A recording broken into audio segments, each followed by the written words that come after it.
નમસ્કાર. વલ્લભ યુથ ઓર્ગેનાઇઝેશનના સંસ્થાપક યુવા વૈષ્ણવાચાર્ય પૂજ્યપાદ શ્રી વ્રજરાજ કુમાર મહોદય શ્રી. વલ્લભ યુથ ઓર્ગેનાઇઝેશનનો મૂળ પુષ્ટિ સંપ્રદાયના અંદર કોઈ નેટવર્ક ઓરિએન્ટેડ સ્ટ્રક્ચર્ડ ઓર્ગેનાઇઝેશન નથી. અમારા ત્યાં દેશ વિદેશમાં હવેલીઓ ઘણી હતી, અલગ અલગ સંસ્થાઓના માધ્યમથી હવેલીનું નિર્માણ થયું, પણ એક સ્ટ્રક્ચર્ડ ઓર્ગેનાઇઝેશન જે એક નેટવર્ક સાથે કામ કરે એ અભાવમાંથી ક્યાંક પ્રેરણા થઈ કે અત્યારે સંપ્રદાયને આની તાતી જરૂર છે. તો વિવાહોનું પ્રથમ ગોલ હતું કે બાળકોને સુસંસ્કૃત કરવા, શિક્ષિત કરવા, દેશમાં યુવાનોને ધર્મ પ્રત્યે જોડવા.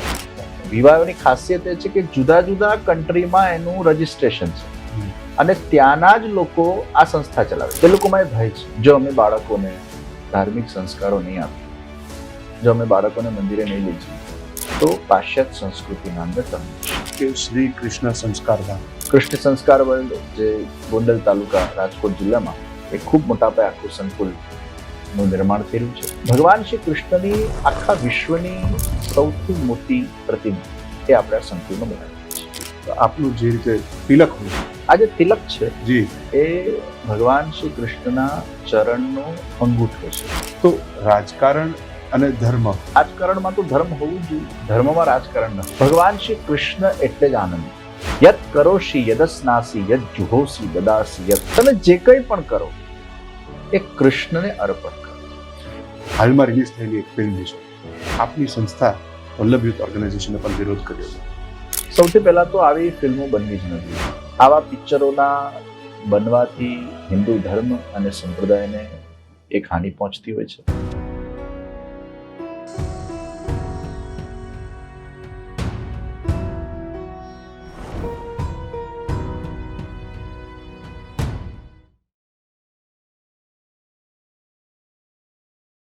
નમસ્કાર. છેલ્લા 1.5 દાયકાના પત્રકારત્વમાં અનેક રાજકીય નેતાઓ, સ્પોર્ટ્સ સેલિબ્રિટીઓ,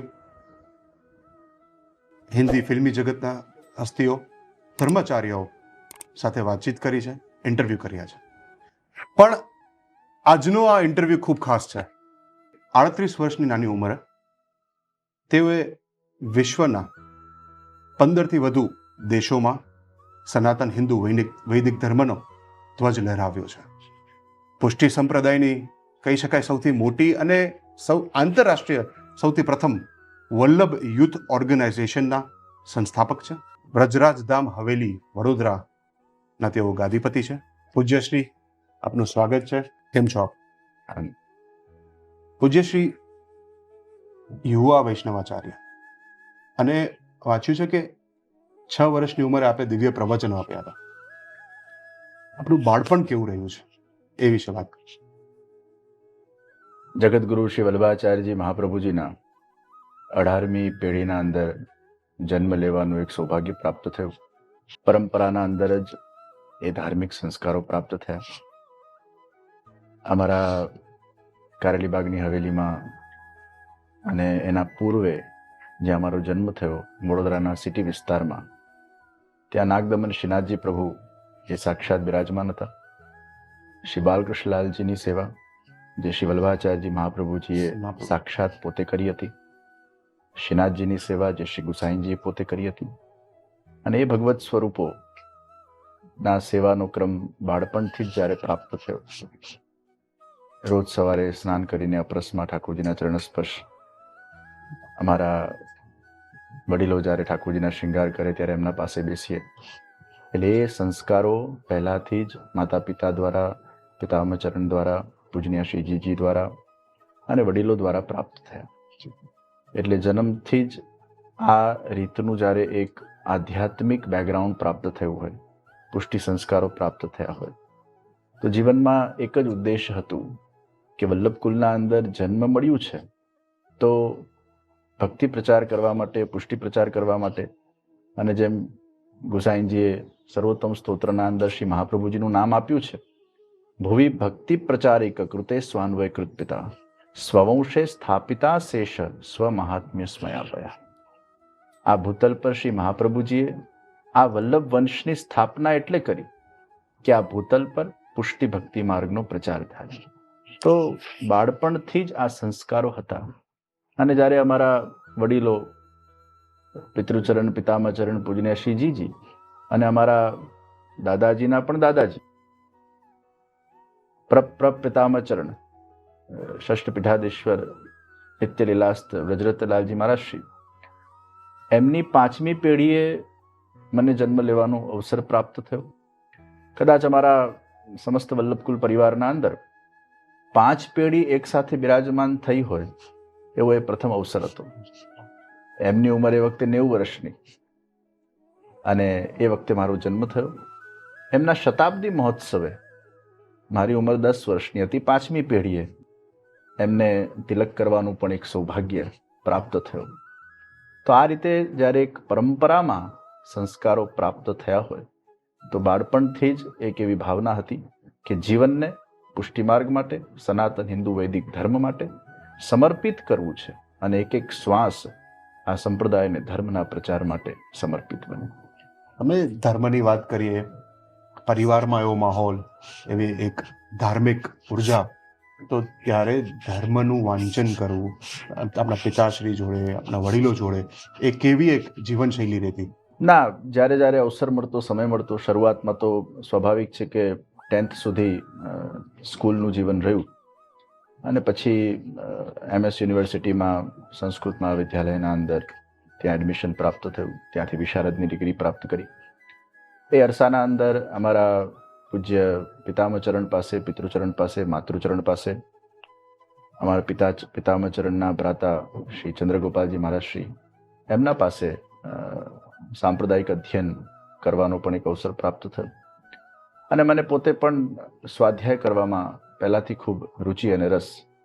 સવારે વહેલો ઉઠી જવું અને 2-3 કલાક મારું પોતાનું નિત્ય સ્વાધ્યાય ક્રમ રહેતું.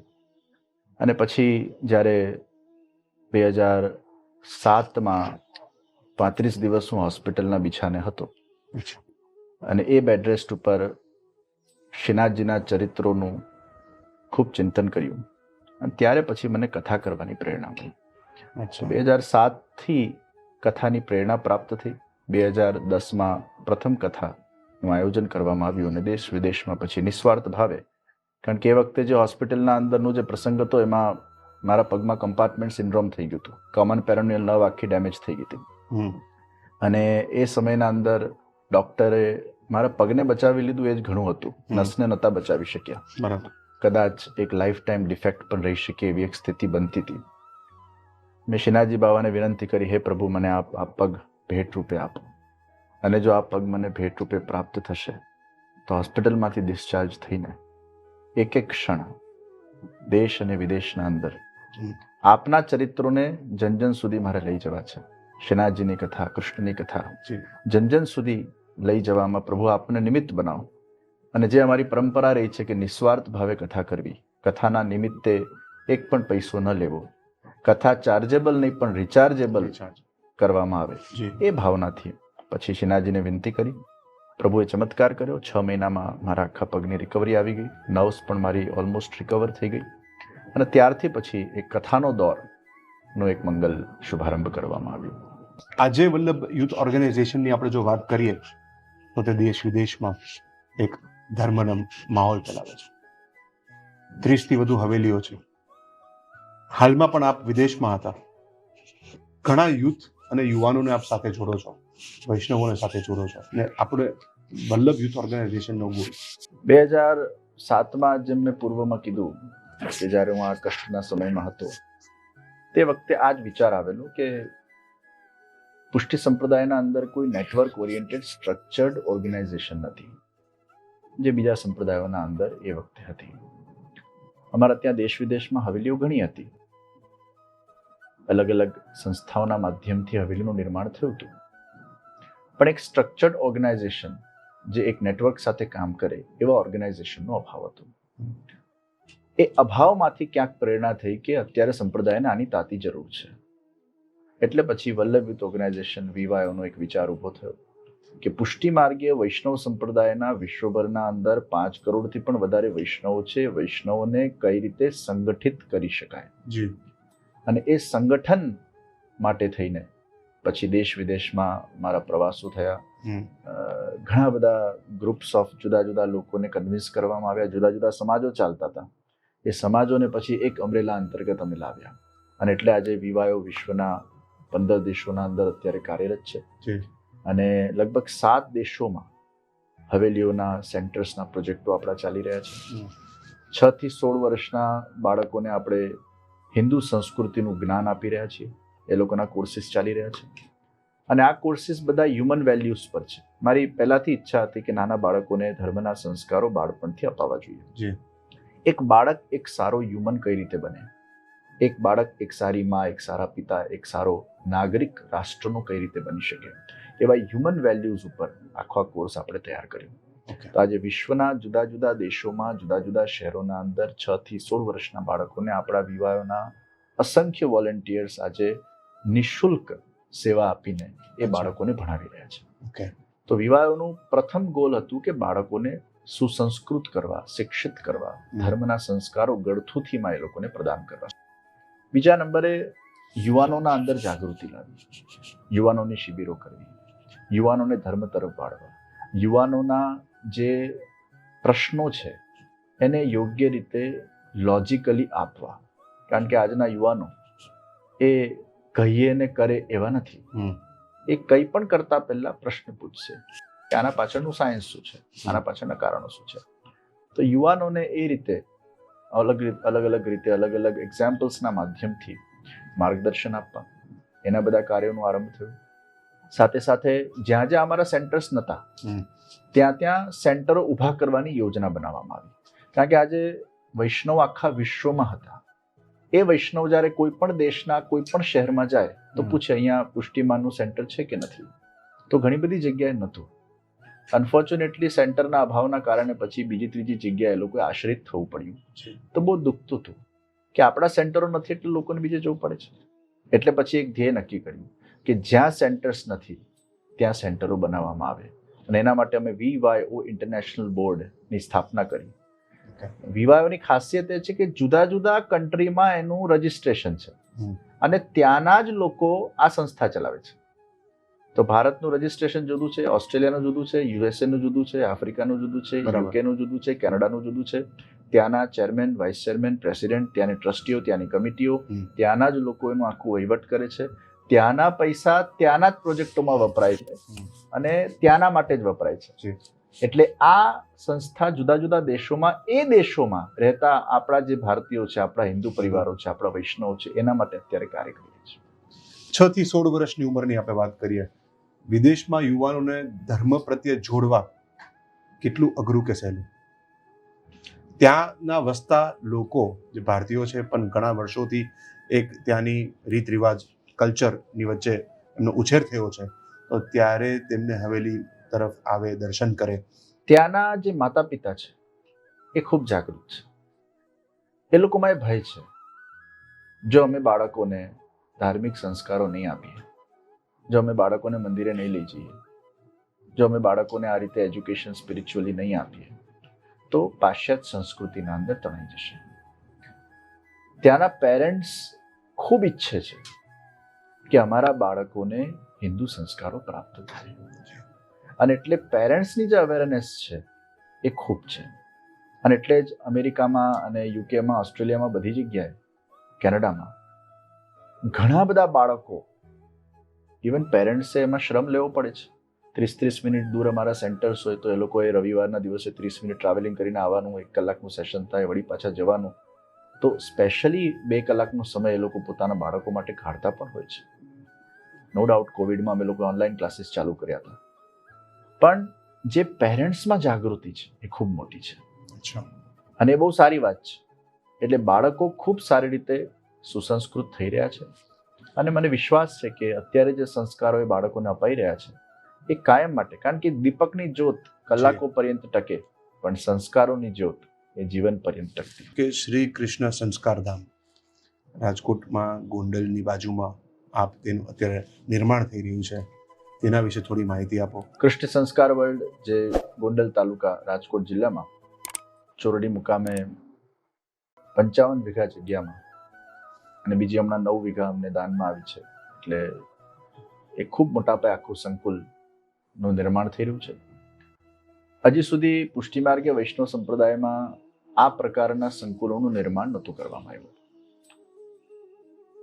એક જ જગ્યા ઉપર 84 કોષ વ્રજના દર્શન લોકોને થાય.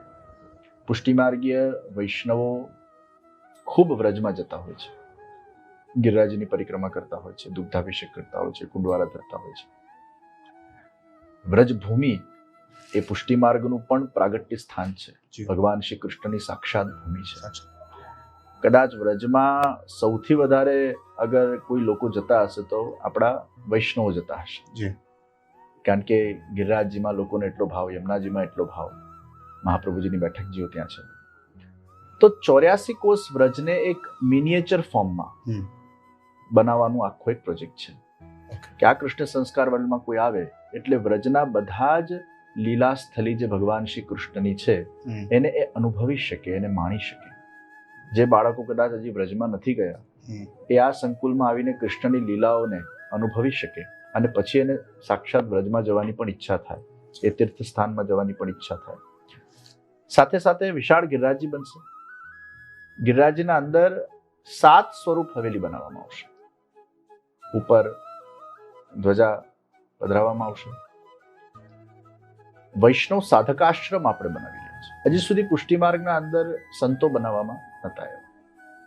તો પ્રથમવાર અપરિણિત, પરિણિત અને પરવારેલા એ પ્રમાણે ડેડિકેટેડ લોકો, જે લોકો સાત્વિક જીવન શૈલીથી પોતાનું આત્મકલ્યાણ કરવા માંગે છે એવા સંતો આપણે બનાવી રહ્યા છે. તો 250 થી પણ વધારે સંતો એક જગ્યા પર રહી શકશે એવી આખી વ્યવસ્થા, જે ટોટલી સંકુલને આશ્રિત હશે. આ સંપ્રદાય વિશે, ધર્મ વિશે વાંચન કરે, જાણે અને ત્યાં જ રહે, ત્યાં જ સેવા આપે અને ત્યાંથી પછી દેશ વિદેશમાં પ્રવાસ પણ કરી શકે. જે સંતોનું ટ્રેનિંગ પણ ત્યાં થશે અને પછી અલગ અલગ આપણા મંદિરો થાય, હવેલીઓ થાય, અલગ અલગ શહેરોમાં પણ એ લોકો જઈ શકે, ત્યાં પછી પ્રચાર કાર્ય કરે. પણ એનું ટ્રેનિંગ સેન્ટર અહીંયા બનશે અને અમુક અહીંયા રહી પણ શકશે. અતિથિ ભુવન બનશે. સાથે સાથે સ્કૂલ, ગુરુકુલ, કોલેજ. ભગવાન શ્રી કૃષ્ણની આખા વિશ્વની કદાચ સૌથી મોટી પ્રતિમા એ આપણે આ સંકુલમાં બનાવી રહ્યા છે.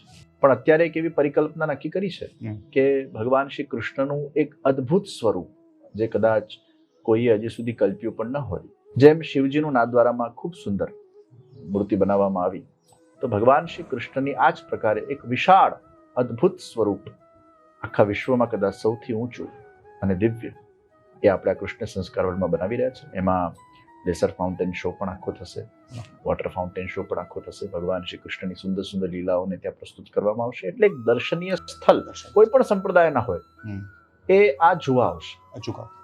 એ પ્રકારનું આખું એક આયોજન. અને સાથે સાથે મલ્ટી સ્પેશિયાલિટી હોસ્પિટલનું પણ આપણે એમાં એક આયોજન કરી રહ્યા છે. એટલે એના માટે પણ અમને એક જગ્યા પ્રાપ્ત થઈ છે, જેમ મેં પૂર્વમાં કીધું. એટલે ત્યાં આખી એક હોસ્પિટલ પણ આપણે બનાવીશું. એટલે સ્વાસ્થ્ય, શિક્ષણ અને સંસ્કાર, આ ત્રણેયનો સમન્વય એટલે અને ધર્મના આધારિત જ છે. તો આપણે શિક્ષણની વાત કરીએ તો ત્યાં કોઈ સંસ્કૃત માધ્યમ ઉપરનું કોઈ શિક્ષણ, સ્કૂલ, કોલેજીસની છે, એમાં કોઈ અલગ પ્રકારે એ રીતે આપણે વૈદિક પરંપરાના મુજબ અભ્યાસમાં આપીશું, કઈ રીતનું હશે? કે આપણા હિન્દુ વૈદિક સંસ્કારો એમાં આપવામાં આવશે. એકેડેમિક સ્ટડીઝ વાળી આખી સ્કૂલ રહેશે. એટલે કોઈ પણ બાળક એમાં ભણી શકે છે, પણ સંસ્કાર સાથેનું એજ્યુકેશન, એનું આખો કોર્સ અમે લોકોએ તૈયાર કરેલો છે. એના એક એક્સ્ટ્રા પીરિયડ પણ આવશે અને થોડુંક હ્યુમન વેલ્યુઝ ઉપર બાળકોને આપણે ભણાવવું છે. દાખલા તરીકે 6ઠા ધોરણમાં બાળક આવે તો 6ઠા ધોરણમાં જ એ બાળકને આપણે કેમ ન ભણાવીએ કે વ્યસનથી શું નુકસાન થાય. 6ઠા ધોરણમાં જ અગર બાળક એવું ભણી લે અને એને અમુક એવા દાખલાઓ આપવામાં આવે, જે લોકો એકદમ શિખર પર પહોંચ્યા અને વ્યસનના કારણે એકદમ એમનું ડાઉનફોલ થઈ ગયું, એવા લોકોના એમને એક્ઝામ્પલ્સ આપવામાં આવે, એ ભણાવવામાં આવે કે ડ્રગથી શું નુકસાન થયું, શરાબથી શું નુકસાન થયું, સિગરેટથી શું નુકસાન થયું. એ 6ઠા ધોરણમાં બાળક અગર ભણી લે તો એના ગળથુથીમાં વસ્તુ બેસી જાય કે આ મારા માટે કેટલું નુકસાનકારક છે. એ અભ્યાસક્રમમાં જ આવી જવું જોઈએ અને એ હ્યુમન વેલ્યુઝ અમે ભણાવવા ઈચ્છી રહ્યા છીએ. તો આ આખી સ્કૂલ જે આપણે બનાવીશું અહીંયા, એમાં ગળથુથીમાં આવા અમુક હ્યુમન વેલ્યુઝ આપણે મૂકીશું. પુષ્ટિ માર્ગીય વૈષ્ણવ સંપ્રદાય વિશે થોડું જણાવો. જગતગુરુ શ્રી વલ્લભાચાર્યજી મહાપ્રભુજી સનાતન હિન્દુ વૈદિક ધર્મના 5મા આચાર્ય છે. શ્રી મહાપ્રભુજી જ્યારે ભારતની પરિક્રમા કરતા 3 વાર પરિક્રમા કરી અનેક દૈવી જીવોને એમને શરણમાં લીધા. પરિક્રમા કરતા કરતા વ્રજમાં પધાર્યા. શ્રાવણ સુદ એકાદશી, શ્રાવણસ્યામ મલે પક્ષે એકાદશ્યામ મહાનિશી સાક્ષાત ભગવતા પ્રોક્તમ તદક્ષરશઃ ઉચ્યતે. યમુનાજીના ઘાટ પર શ્રી મહાપ્રભુજી બિરાજમાન હતા. પોતાની સમાધિ અવસ્થામાં દામોદરદાસ હરસાનીજી પોતાના સેવક હતા, એમના ખોળામાં પોઢી રહ્યા હતા. એ વખતે રાત્રે 12 વાગે ભગવાન શ્રી કૃષ્ણ સાક્ષાત પ્રગટ થયા. પ્રગટ થઈને શ્રી મહાપ્રભુજીને બ્રહ્મ સંબંધ મંત્ર પ્રદાન કર્યું. એટલે મહાપ્રભુજીએ પોતાના ગ્રંથમાં ઉલ્લેખ કર્યો કે શ્રાવણસ્યા મલે પક્ષ, શ્રાવણનો મહિનો હતો, એકાદશી હતી, મહાનિશી રાત્રે ભગવાને પ્રગટ થઈને બ્રહ્મ સંબંધ મંત્ર મને જે પ્રદાન કર્યું છે એમાં અક્ષર અક્ષર એ ભગવાનના જ છે.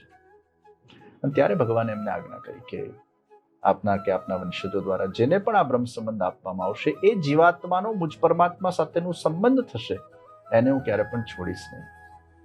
એના ભગવદ સેવાના અંદર જે કંઈ પણ દોષો અંતરાય બનતા હશે બધા દોષો એના દૂર થશે. અને ભગવત સેવા જ્યારે કરે છે ત્યારે ભગવત કૃપાથી એને પ્રભુના ધામની પુનઃ પ્રાપ્તિ થાય છે, જે ભગવાનનું ગોલોક ધામ છે, ત્યાં એને પ્રાપ્ત થાય છે. તો ભગવાનની કૃપા વડે ભગવાન સુધી પહોંચવાનો જે માર્ગ એ પુષ્ટિ માર્ગ છે. આ કૃપાનો માર્ગ છે. નિષ્કામ શુદ્ધ પ્રેમ લક્ષણા ભક્તિ શ્રી મહાપ્રભુજી શીખવી છે. ભગવાન પાસે કોઈ માંગણી નથી કરવાની. પ્રાર્થિત એવા તત કિમ સ્યાત સ્વામ્ય અભિપ્રાય સંશયાત. ભગવાન પાસે કોઈ પ્રાર્થના નહીં કરતા, કારણ કે પ્રાર્થના એ દાસ ધર્મ નથી. ભગવાનની સેવા આપણે દાસ ભાવથી કરીએ છીએ. એક માં જ્યારે બાળકની પરવરિશ કરે છે ત્યારે એક સેલ્ફલેસ પ્રેમ એના અંદર હોય છે. કોઈ એની અપેક્ષા નથી, કોઈ માંગણી નથી. એમ આત્માનું કર્તવ્ય એ ભગવાનની સેવા છે.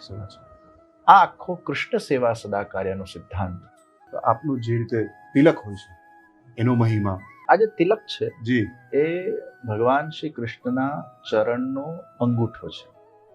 એટલે અંગૂઠાને તમે જોશો તો એનો આકાર યુ હોય છે, રાઈટ.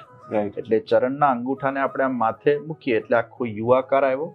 એટલે આ યુ જે છે એ ભગવાનના ચરણના અંગૂઠાના ભાવથી અમે એને મસ્તક પર પ્રસ્થાપિત કરીએ છીએ. ઠાકોરજીની વાત કરી, પુષ્ટાવેલા ઠાકોરજી જે વાત કરે, દરેક વૈષ્ણવ પરિવારમાંથી મોટા ભાગે ઘણા લોકો એ ઘરમાં બિરાજમાન રાખતા હોય છે, તેની પણ એક આખી ક્રિયા એ લોકો કરતા હોય છે. એ બાબતે શું છે? મર્યાદા માર્ગમાં મૂર્તિ પ્રતિષ્ઠા થાય છે, જેને પ્રાણ પ્રતિષ્ઠા કહીએ છીએ. પુષ્ટિ માર્ગમાં સ્વરૂપ આવિર્ભાવ થાય છે. સર્વોત્તમ સ્તોત્રમાં ગુસાઈનજી શ્રી મહાપ્રભુજી માટે કીધું અદેદાન દક્ષશ્ચ મહોદાર ચરિત્રવાન. મર્યાદા માર્ગમાં પણ આપ જોતા હશો કે મંદિરોમાં ભગવાન પ્રાણ પ્રતિષ્ઠિત થઈને બિરાજમાન હોય છે, પણ ભક્તોના ઘરે કેવલ મૂર્તિઓ હોય છે, એની પ્રાણ પ્રતિષ્ઠા નથી થતી હોતી. પુષ્ટિ માર્ગ જ એક એવો સંપ્રદાય છે કે જ્યાં હવેલીમાં તો ઠાકોરજી સ્વરૂપ આવિર્ભૂત થઈને બિરાજમાન હોય જ છે, પણ વૈષ્ણવના ઘરે ઘરે પણ એ સ્વરૂપ આવિર્ભાવ કરીને એ પુષ્ટ કરીને એ ઠાકોરજીને પધરાવવામાં આવે છે. એનું ઘર જ હવેલી બની જાય છે, એનું ઘર જ મંદિર બની જાય છે, એનું ઘર જ વ્રજભૂમિ બની જાય છે, એનું ઘર જ એ ભગવાનના એક ક્રીડાની એક સ્થલી બની જાય છે, એનું ઘર જ એ ભગવદ નિકુંજ બની જાય છે. તો આ આખો અદ્ભુત કૃપા ગુરુએ આ સંપ્રદાયમાં કરી છે. અને એટલે જ ગુરુ એ ગોવિંદને ઘર ઘરમાં પધરાવે છે. તો એ પુષ્ટાવીને જ્યારે ઠાકોરજી બિરાજમાન થાય છે આવિર્ભૂત થઈને.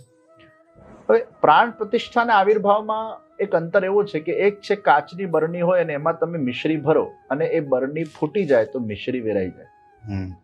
કાચની બરણીમાં મિશ્રી ભરવું એ પ્રાણ પ્રતિષ્ઠા છે. અને કદાચ મૂર્તિ ખંડિત થઈ જાય તો એમાંથી પ્રાણ નીકળી જાય. એટલે મર્યાદા માર્ગમાં અગર કોઈ મૂર્તિ ખંડિત થઈ જાય તો ખંડિત મૂર્તિની પૂજા થતી નથી, એ પ્રાણ જતા રહે. વેરેસ પુષ્ટિ માર્ગના અંદર બરણીમાં મિશ્રી નથી ભરાતી, બરણીને જ મિશ્રી રૂપ બનાવવામાં આવે છે. બરણી બીકમ્સ મિશ્રી. જી એ જે સ્વરૂપ છે એમના અંગ અંગમાં ઠાકોરજી બિરાજમાન થઈ જાય છે. એમાં કદાચ એકાદ અંગ ભાંગી પણ જાય તો પણ એમાંથી ઠાકોરજીનો પ્રાણ નીકળતા નથી, કારણ કે સ્વરૂપ આવિર્ભાવ છે. બરણી જ મિશ્રી બની ગઈ છે, જી. બરણી માં મિશ્રી નથી. એટલે એ સ્વરૂપ આવિર્ભાવનો ક્રમ પુષ્ટિ માર્ગના અંદર છે. ખંડિત સ્વરૂપની પણ સેવા આપણા ત્યાં થાય છે. કદાચ એમાં ભાવ એવો છે કે આપણું બાળક હોય ને એના એકાદ પગ ભાંગી જાય કે હાથ ભાંગી જાય તો પણ આપણે એને આપણા પાસે જ રાખીએ છીએ. પ્રતિમાને બદલાવાય પણ નહીં. પ્રતિમાને બદલાવાય નહીં.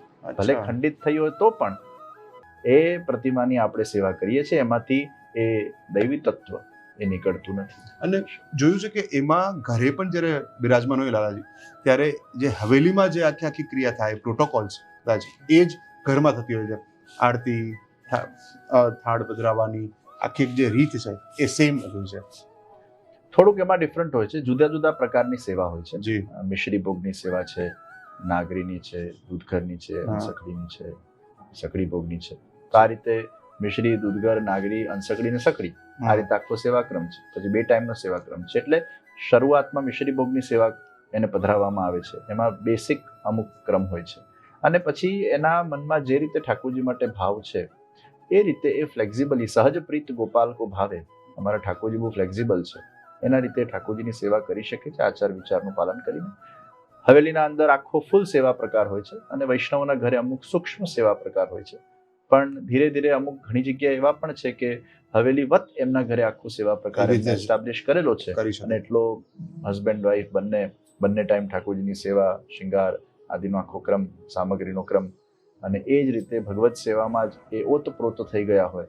સવારે મંગળાથી લઈને રાજભોગ સુધી ઠાકોરજીની સેવા કરે, બપોરે અનુસરમાં થોડો આરામ કરે, પછી પાછું વાંચન કરે, સત્સંગ કરે, સાંજે પાછા ઠાકોરજીનો એ રીતે ઉત્થાપન, સંધ્યા અને શયનનો ક્રમ, અને પછી રાત્રે પાછું સત્સંગ કરે અને સૂઈ જાય. આ રીતે ઘણા બધા પતિ પત્નીઓ એ નિવૃત્ત જીવન અમુક રીતે જીવતા હોય, અથવા પત્ની સેવા કરતી હોય અને પતિ વ્યવસાય કરતા હોય, તો પતિ પત્ની આ રીતે બંને ટાઈમની સેવા કરતી હોય. અને એવા પણ ઘણી જગ્યાએ દાખલાઓ જોયા છે અને એવા પણ ઘણા પરિવારો છે. ધર્મ અને રાજકારણ, હાલમાં જ આપણે જોઈએ કે દેશમાં લોકસભાની ચૂંટણીઓ પૂર્ણ થઈ. એમાં વડોદરાના જે હમણાં જે ચૂંટાયેલા સાંસદ છે તે વલ્લભ યુથ ઓર્ગેનાઇઝેશનના શહેર પ્રમુખ છે. જ્યારે તેમના નામની જાહેરાતે આપને દંડવત પ્રણામ કરીને આપના આશીર્વાદ લીધા. ત્યારબાદ ચૂંટણીની પ્રક્રિયા ચાલુ થઈ અને જીત્યા બાદ પણ ફરી એકવાર આપની પાસે આવી અને આપના આશીર્વાદ લીધા. તો રાજકારણ અને ધર્મ ક્યાંક ને ક્યાંક કોઈને લાભ મળે છે ધર્મના સાથે જોડાયેલા હોવા, એનાથી તમે એવું માનો છો? રાજકારણમાં તો ધર્મ હોવું જ જોઈએ, ધર્મમાં રાજકારણ ન હોવું જોઈએ. હા. રાજનીતિ છે એ ધર્મયુક્ત હોવી જોઈએ અને ધર્મ હંમેશા કેન્દ્રના સ્થાને જ હોય છે. કારણ કે ધર્મ એ શું કરવું ને શું ન કરવું એનો વિવેક શીખવે છે. રાષ્ટ્ર સેવા અગર ઈમાનદારીથી કોઈ પણ રાષ્ટ્ર સેવક અગર કરવા માંગતું હોય તો એને ધર્મને તો પહેલા કેન્દ્રમાં રાખવા જ પડશે. ખૂબ આનંદની વાત છે કે વડોદરા શહેરના અમારા વિવાહોના પ્રમુખ એ સંસદમાં જઈને બેઠા છે અને અમારા વિવાહ વિશ્વ પરિવાર એનું ગૌરવ લે છે. અને એક બહુ સારા વ્યક્તિ, મને લાગે છે 33 જ વર્ષની ઉંમર, ખૂબ યુવાન વ્યક્તિ આજે વડોદરા શહેરને પ્રાપ્ત થયા છે અને ખૂબ વડોદરા શહેરને એમનાથી આશાઓ છે. પાર્લામેન્ટમાં બેસશે, વડોદરા શહેરનું પ્રતિનિધિત્વ કરશે. આપે શું એમને કહ્યું પહેલા? ઈમાનદારીપૂર્વક રાષ્ટ્ર વિકાસના અંદર પોતાની સેવાઓ પ્રદાન કરજો અને પ્રભુ આપને આ કાર્યમાં ખૂબ શક્તિ આપે, સહન શક્તિ આપે, વિવેક બુદ્ધિ આપે. બસ એ જ અમને આશીર્વાદ આપે. તમે કહ્યું ધર્મમાં રાજકારણ ન હોવું જોઈએ અને રાજકારણમાં ધર્મ આવે તો ચાલે. આગળ જતા કોઈ વધુ આગેવાનો બરાબર છે પણ ધર્માચાર્યો જોડાવવું જોઈએ. ધર્માચાર્યોનો એ નિજી વિષય છે. પોતાની વ્યક્તિગત ઈચ્છા, વ્યક્તિગત રુચિ. જુદી જુદી રીતે ધર્મનો પ્રચાર થઈ શકે છે. જુદી જુદી રીતે ધર્મના સંસ્કારોને આપણે એનું સિંચન કરી શકીએ છીએ. તો રાજકારણમાં જવું કે ન જવું એ દરેકનો પોતાનો નિજી વિષય છે. કોઈને એમ લાગતું હોય કોઈ ધર્માચાર્યને કે ના રાજકારણમાં અમારે જવું જોઈએ અને એનાથી કદાચ અમારા જેવા ધાર્મિક લોકો રાજકારણમાં આવશે તો કદાચ રાષ્ટ્રના વિકાસમાં અમે પોતાની આહુતિઓ આપી શકીશું, જેમ યોગીજી આપી રહ્યા છે. તો નિશ્ચિત એ પણ એક સારી વાત છે. મને પણ ઘણા બધા લોકોએ વચ્ચે પણ સવાલ આ વિષય માટે કર્યા હતા.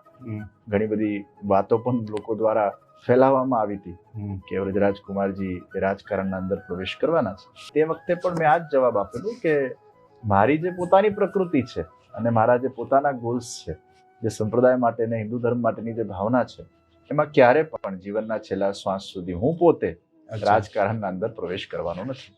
The life lessons of Shri Krishna, જો આપ યુવાનોને સંદેશ આપવા માંગતા હો તો શું હોઈ શકે?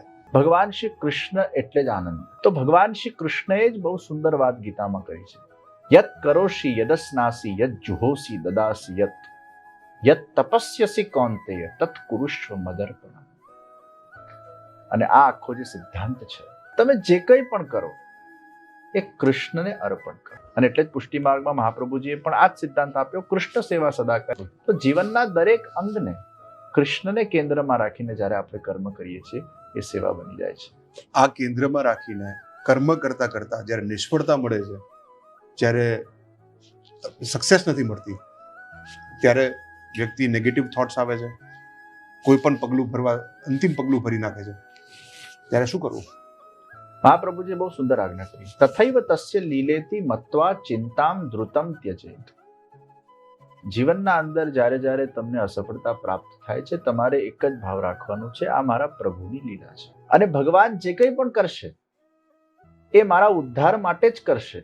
અગર હું સજ્જન છું, સત્સંગી છું, સત્કર્મી છું, છતાંય મારા સાથે અન્યાય થાય છે, છતાંય તમારા જીવનના અંદર અગર તમને દુઃખની પ્રાપ્તિ થાય છે, તો એમાં આ જ ભાવ આપણે રાખીએ છીએ કે ભક્તિ કરેલી, ભગવાનનું નામ જપેલું, મંત્ર જપેલા, સેવા કરેલી ક્યારે પણ નિષ્ફળ જતી નથી. આજે નહીં તો કાલે એનું ફળ મળશે, મળશે, મળશે ને મળશે જ. તો ઈશ્વર હંમેશા આપણા આત્માનું શું હિત છે, શરીરનું હિત નહીં, મટીરિયલિસ્ટિક પ્લેઝર્સ નહીં. એક માં જ્યારે નાના બાળક પાસેથી કોઈ રમકડું લઈ લે, અગર એ ભણતું ના હોય, તો એ રમકડું જ્યારે માં લે છે ત્યારે બાળક માટે માં વિલન બની જાય છે, ગુસ્સો કરે છે કે માં તે મારા સાથે આવું કેમ કર્યું. પણ માએ બાળકનું હિત કરેલું છે કે આ રમકડું નહીં લઉં તો આનું ચિત્ત ભણવામાં નહીં લાગે. એમ ઘણીવાર ઈશ્વર સંસારમાં આપણને અસફળતા આપે છે, આપે છે, તો જ લાઈફનું રિયલાઇઝેશન થાય, વિરક્તિ આવે. આપણે ક્યારે નિષ્ફળતાનો સામનો કરવો પડે, એ સમયમાં આપણે શું કર્યું હશે? જીવનના અંદર ઉતાર ચઢાવ આવતા હોય છે, ચેલેન્જીસ આવતા હોય છે, સંઘર્ષ આવતા હોય છે. એ જ જીવન છે. ભગવાનના જીવનમાં પણ જ્યારે સંઘર્ષ હોય, ઈશ્વરે જ ઊભા કરેલા ઈશ્વરની લીલા સ્વરૂપે, તો દરેકના જીવનમાં આવે છે. પણ ભગવદ આશ્રય, આ જ વિચાર, આ વિચારથી આપણે પહેલા તો એ પરિસ્થિતિને સ્વીકારીએ છીએ. First of all, it is very important that you accept the problem, accept the situation. એને એક્સેપ્ટ કરો. શું મોટાભાગના લોકો એક્સેપ્ટ નથી કરતા અને પ્રશ્ન કરવા લાગે, ઓ મારા સાથે કેમ થયું, શું કામ ભગવાન મને દુઃખ આપે છે, રાઈટ, શું કામ મારા સાથે જ આવું થાય છે બીજાના સાથે નથી થતું, why I am the culprit. પ્રશ્ન છોડો, તમને જે મળી રહ્યું છે એમાં ઈશ્વરની લીલાનો આનંદ લો, એને પહેલા એક્સેપ્ટ કરો. And every problem has a solution. પરિસ્થિતિ આપણા હાથમાં નથી, સિચ્યુએશન આપણા હાથમાં નથી, ખાલી આપણા હાથમાં એક જ વસ્તુ છે, આપણું મૂડ. ખરાબ પરિસ્થિતિમાં પણ હેપી રહેવું છે કે અનહેપી રહેવું છે એ આપણે નક્કી કરીએ. હાલમાં રિલીઝ થયેલી એક ફિલ્મ વિશે, જેમાં અનેક વૈષ્ણવોએ, ધર્માચાર્યોએ અને આપની સંસ્થા વલ્લભ યુથ ઓર્ગેનાઇઝેશને પણ વિરોધ કર્યો હતો કે એ જે ફિલ્મમાં જે કંઈ દર્શાવવામાં આવ્યું હતું એનો વિરોધ હતો, સંપ્રદાયે વિરોધ કર્યો હતો. શા માટે? સૌથી પહેલા તો આવી ફિલ્મો બનવી જ ન જોઈએ. જે બ્રિટિશ રૂલ જે તે સમયે હતું અને જે સંપ્રદાયના સિદ્ધાંતોને મિસઇન્ટરપ્રેટ કરવામાં આવ્યા અને ઘણી બધી વસ્તુઓને ફિક્શિયસ રીતે દર્શાવવામાં આવી, આવા પિક્ચરોના બનવાથી હિન્દુ ધર્મ અને સંપ્રદાયને એક હાનિ પહોંચતી હોય છે. અને એ વખતના જે તથ્યો હતા, એ વખતનું જે સત્ય હતું, એ વખતનું જે સિનારીઓ હતું, એ વખતનું જે વાતાવરણ હતું, એ વખતે જે બીજા ધર્મનું જે પ્રચાર પ્રસાર હતું અને એ વખતે જે હિન્દુ ધર્મને બદનામ કરવા માટેની જે ચેષ્ટાઓ હતી, એવા સમયમાં જ્યારે આવા ચુકાદાઓ જે તે સમયે આવ્યા હતા અને અમુક પ્રકારનું જે ખોટી રીતનું જે એક્ઝેજ્યુરેશન જે કરવામાં આવ્યું હતું ને અમુક તદ્દન હંબક વિષયો જે એમાં કોઈના ગળે ન ઉતરે, કોઈના મનમાં ન બેસે, કોઈ કલ્પી ન શકે એવા અમુક પ્રકારના દૃશ્યો બતાડવામાં આવ્યા. એ ખરેખર અત્યંત દુઃખ. પહેલા તો સત્ય પણ શિવમ સુંદરમ, આપણે સત્યમ શિવમ સુંદરમ કહીએ છીએ, તો સત્ય શુભ હોવું જોઈએ.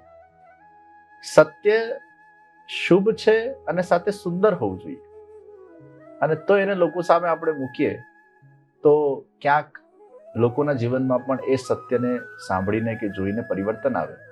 પૂજ્યશ્રી, આપના વિશે વાત કરીએ. પરિવારમાં અત્યારે કોણ કોણ? અમારા પિતામહચરણ, જી, પિતૃચરણ, માતૃશ્રી, અમારા બહુજી, બેટીજી. પારિવારિક માહોલ, જેમ આપ એક કર્મચારી તો છો જ, પણ જ્યારે ઘરે તમે ઘણી બધું વિચરણ પણ કરો છો, ઘણું બધું પ્રવાસ કરો છો, તો જ્યારે તમે વડોદરામાં ઘરે હો, આપ પરિવાર સાથે બેસો છો, આપના બેટીજી તમે કીધું, તો આગળ આપની આ પરંપરા વિશે, ધર્મ વિશે શું વાતચીત કરો? અમારો આખો પરિવાર એ પ્રભુ સેવામાં, પુષ્ટિ પ્રચારમાં કાર્યરત છે. બહુજી પણ વ્રજધામ આધ્યાત્મિક સંકુલ, જે પૂજનીય શ્રીજી દ્વારા સંસ્થાપિત છે, અને ખૂબ સુંદર રીતે પણ ત્યાં ઠાકોરજીની સેવામાં, વ્રજધામ સંકુલના પ્રવૃત્તિઓમાં એના એડમિનિસ્ટ્રેશનના અંદર પોતાની અત્યારે સેવાઓ આપી રહ્યા છે. બેટીજી પણ અત્યારે ભણી રહ્યા છે, પણ નાની ઉંમરથી જ એમને ખૂબ શ્રીમદ ભાગવતજીમાં રસ છે. શું નામ છે? ધીમહી બેટીજી. અને અત્યારે એમની 6 વર્ષની ઉંમર છે. અને ગોપી ગીત, યુગલ ગીત, ભ્રમર ગીત, આ બધા ગીતો એમને કંઠસ્થ કરેલા છે, અને સંસ્કૃતનું પણ અધ્યયન કરી રહ્યા છે, ઓનલાઈન એજ્યુકેશન પ્રાપ્ત કરી રહ્યા છે, અને સાથે સાથે બીજી પણ એક્સ્ટ્રા કરિક્યુલર એક્ટિવિટીઝમાં પણ એમની રુચિ છે. એટલે એ જ સંસ્કારોને એ પ્રાપ્ત કરીને એ પણ પુષ્ટિ પ્રચારમાં આગળ વધી. કે આપ સવારે અને સાંજે ઘણા સેંકડો લોકો, હજારો લોકોને ડિજિટલના માધ્યમથી મળી, અને એ શું છે, આ બધા બ્રહ્મ સંબંધી આપ જેને આપ્યા છે એ લોકો છે, એ શું છે હકીકત? હરિનામ સંકીર્તન કરવામાં આવે છે. જી, સવારે 7 થી 7:30 અને રાત્રે 9:30 થી 10, અને પછી મેડિટેશન થાય છે, કૃષ્ણ ધ્યાન. વલ્લભીત ઓર્ગેનાઇઝેશન વિવાયો વર્લ્ડની યુટ્યુબ ચેનલ પર વિશ્વભરના લોકો હરિનામ સંકીર્તન મારા સાથે બધા મંત્રોનું ચેન્ટિંગ કરે છે. એટલે આ મારું આજીવન અનુષ્ઠાન છે. વસંત પંચમીથી આ અનુષ્ઠાનનો શુભારંભ થયું હતું, અને ઘણા બધા લોકોના જીવનના અંદર ઊંઘના પ્રોબ્લેમ સોલ્વ થઈ ગયા છે. અચ્છા. મનોરોગમાં પણ ઘણું ફરક પડ્યું. ભગવાનના નામમાં ખૂબ તાકાત છે, અને એ ઉર્જાનો લોકો અનુભવ કરે છે. ઘણા બધાના જીવનના અંદર સ્ટ્રેસ, એન્ઝાયટી, ફિયર એ ઓછા થવા લાગ્યા છે. નેગેટિવ થોટ્સ આવતા હતા, સુસાઇડલ થોટ્સ ઘણા બધા લોકોને આવતા હતા. હરિનામ સંકીર્તનના 30-40 સેશન એ લોકો અટેન્ડ કર્યા, પોતે રોજ અત્યારે કરી રહ્યા છે. ક્યાંક ઠાકોરજીની એવી એક એનર્જીનો એ લોકોનો અનુભવ થયો કે જીવનમાં એક જબરદસ્ત ઉર્જા એ લોકોને પ્રાપ્ત થઈ રહી છે. તો આવા ઘણા બધા લાભ, અને આ ખાલી પુષ્ટિમાર્ગીય વૈષ્ણવ સંપ્રદાયના લોકો માટે કે બ્રહ્મ સંબંધીઓ માટે છે એવું નથી. આ તો વિશ્વના પ્રત્યેક માનવી માટે છે. કોઈ પણ ધર્મ સંપ્રદાયનો હોય, અગર એ કૃષ્ણનો જીવ છે, અગર એના અંદર કૃષ્ણ તત્વ છે. આજે આપણે જોયું હશે કે અન્ય સંપ્રદાયોમાં પણ બીજા ધર્મના લોકો પણ કૃષ્ણ ભગવાનની ભક્તિ તરફ વળ્યા છે. પુષ્ટિ માર્ગમાં પણ રસખાનજી હતા. તો આજે એવા ઘણા બધા લોકો એ સમયમાં પણ જેમનામાં કૃષ્ણ માટેનો ભાવ પ્રગટ થયો હતો. તો આ પ્રત્યેક માનવી માટે છે. પ્રત્યેક માનવીના અંદર એ આધ્યાત્મિક ચેતનાને ઉજાગર કરવા માટેનું હરિનામ સંકીર્તન છે, અને ઘણા બધા લોકો એમાં જોડાઈ રહ્યા. આપ શાસ્ત્રીય સંગીત સાથે પણ શાસ્ત્રીય ગાયન પણ કરો છો. આપે આનું કોઈ આપના જ પરંપરામાં આપણે ફોર્મલ ટ્રેનિંગ કેવું? કારણ કે કૃષ્ણ ભગવાનની પરંપરાથી જે સંસ્કાર પ્રાપ્ત થયા, જેનેટિક સંસ્કાર પ્રાપ્ત થયા, એ જ મેં એનો અભ્યાસ નથી કર્યો. આ બસ પ્રભુ અંદર વધારે છે, અને એ જ ગવડાવે છે, એ જ બોલાવે છે. ઘણી બધી વાત થઈ પૂજ્યશ્રી સાથે, અને ઘણું બધું જાણવા મળ્યું. આજે સાંજ સમાચારના મુખ્ય કરતા ધરતા કરણભાઈ વિવાયો શ્રીનાથધામ હવેલીમાં ખાસ આ વાર્તાલાપ માટે ઉપસ્થિત થયા. આજે કંઈ પણ ઉત્તરો આજે ઈશ્વર ઈચ્છાથી અપાયા છે, અને નિશ્ચિત વિશ્વાસ છે કે આજની નવી પેઢીને એક માર્ગદર્શન પ્રાપ્ત થશે. કરણભાઈ પોતે પણ ક્રિએટિવ છે, ઇનોવેટિવ છે. સમાજ માટે કંઈક સારું કરવાની એમના અંદરની ભાવના છે. આ પ્રસંગે કરણભાઈને, એમની આખી ટીમને, અને સાંજ સમાચારને આખી ટીમને ખૂબ ખૂબ મારી શુભેચ્છા. જય શ્રી કૃષ્ણ.